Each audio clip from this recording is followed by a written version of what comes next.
Russia is calling the International Paralympic Committee's refusal to reinstate its National Paralympic Committee unfair and unreasonable.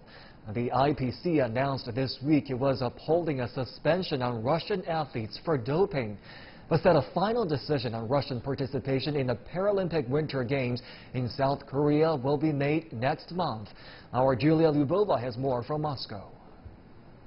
The Russian sports minister says that the decision by the International Paralympic Committee to maintain its suspension of the Russian Paralympic Committee is unreasonable. The Paralympic Committee of Russia has fulfilled all the demands and criteria.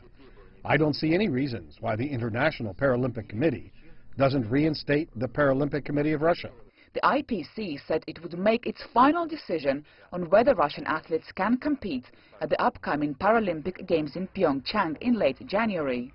However, the IPC also accused the Russian Sports Ministry of being unhelpful and said there was a very strong likelihood that the suspension will remain in place beyond the Games' start date in March.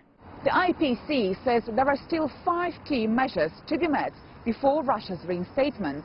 One of them is an official response specifically and adequately addressing the findings of the reports commissioned by the World Anti-Doping Agency that found evidence of state-sponsored doping. The IPC imposed a blanket ban on Russia for the Rio Paralympic Games last year, after a culture of systematic doping was revealed in that report.